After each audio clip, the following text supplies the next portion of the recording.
Assetto Corsa barely hit 1,000 active players mark for almost 6 years after the release, but there's only one thing happened one day that changed the whole game, and it now almost 15 times the active players count. Assetto Corsa is now one of the most popular racing games that everyone talks about on YouTube. Actually, the first time you ever might have seen Assetto Corsa is by these videos introducing players with racing wheels, racing on very long highways, cutting off as much AI cars as they can.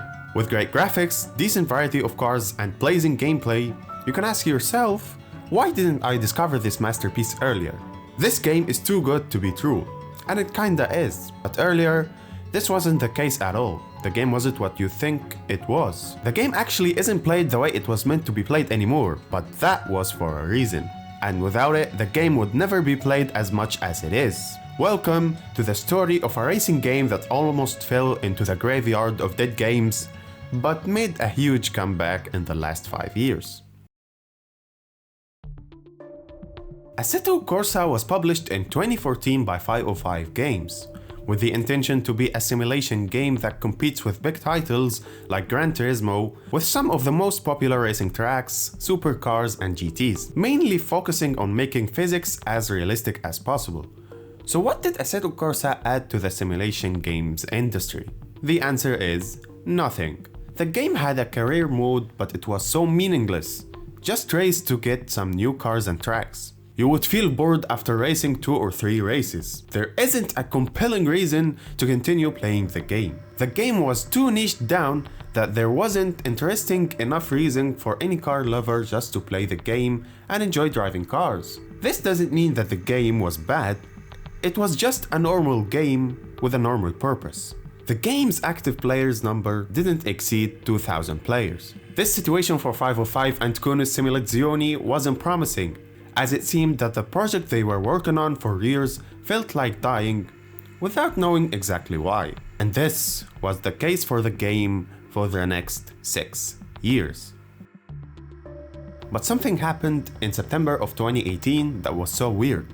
Assetto Corsa Competizioni, a new modern Assetto Corsa game that looks like it might solve some issues of the original Assetto Corsa. And yeah, they added dynamic weather effects and improved the confusing UI and put some modern feels to it. Remember when I said earlier that the game was so niched down that it made it harder to bring wider audience? They made it even more niched down. Competizioni took away drifting, drag racing and normal sports cars that bring some vibes to car lovers, and replaced them with a car list full of GT cars, mostly GT3s, and just racing tracks. The game was so designed to be a simulator that almost they never wanted people to play with controllers. Only racing enthusiasts with racing wheels can enjoy the full experience and fulfill their needs. And again, this isn't necessarily wrong, but the game added nothing new to the industry. And speaking about numbers, they were okay, but nothing special again for the next 2 years. 2020, an interesting year, huh? This year was the beginning of something different in Assetto Corsa. With the events of the pandemic in early 2020, everyone is at home, so bored.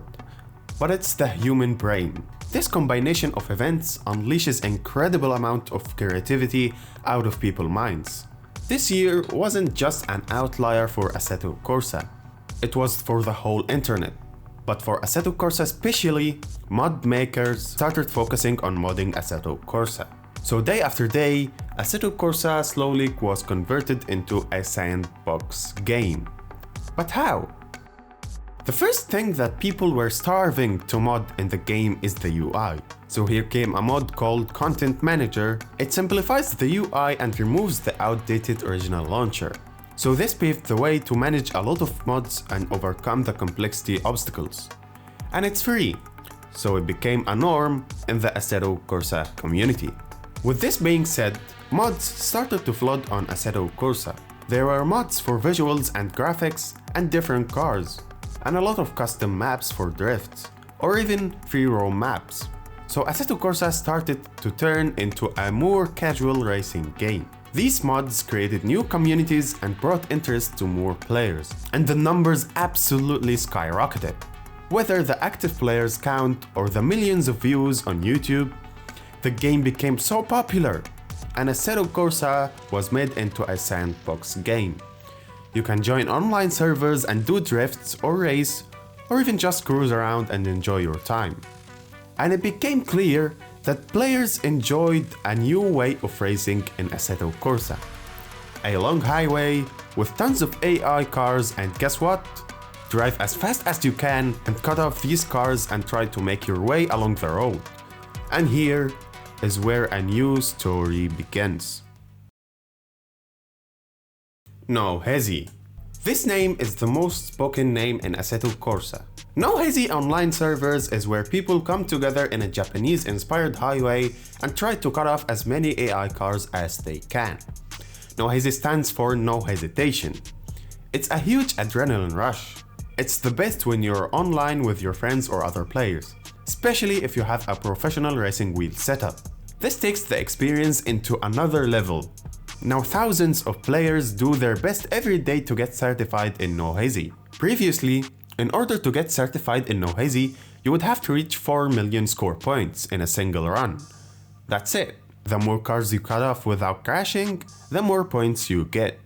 And if you crash, say goodbye to every single point you got.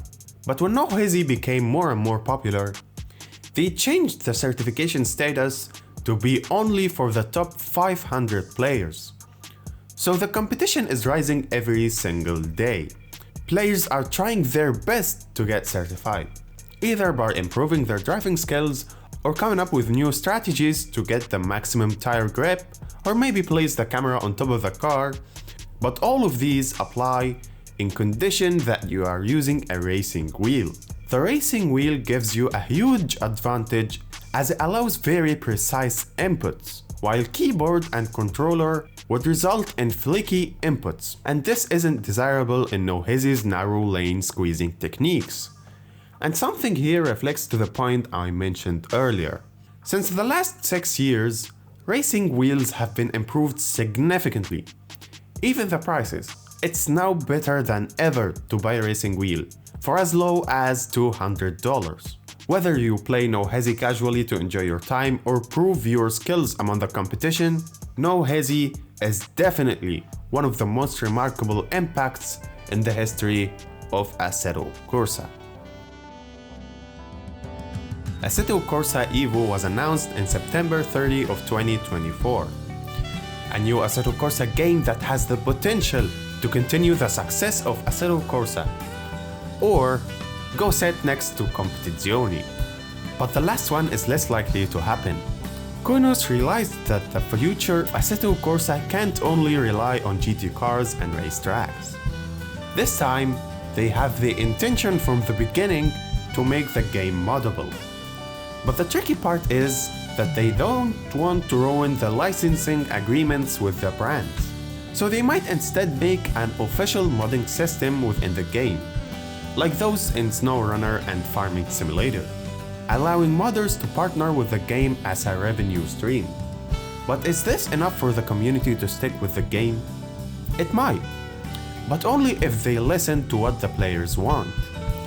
A good street cars list and free roam maps. Speaking about that, it was announced that real-life streets would be embedded into the game, with something called LiDAR. We might have the Autobahn or something.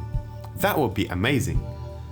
But don't expect anything until the end of the early access, as this period is mainly focused on fixing bugs and testing the game, rather than making content.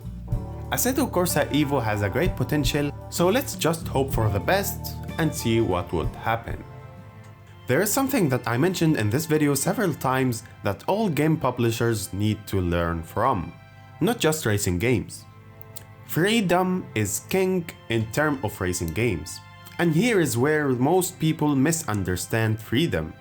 Freedom isn't just about making a huge map with very long or stupidly wide and empty roads. Freedom is about doing what you feel like doing. And this is what the last 5 years told us. If you are gonna make a racing game, make it the way the players want. Be a listener. Learn what are their new approaches and needs. This is what custom mods succeeded to do. Whatever place you desire, whatever car, just do it and start driving.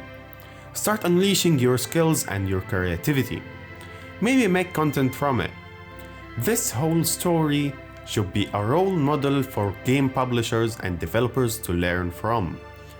There is no other way to win respect and loyalty from players, I promise. Tell us what you like and what you don't about the recent racing games. Ladies and gentlemen, that was the story of Assetto Corsa's big comeback.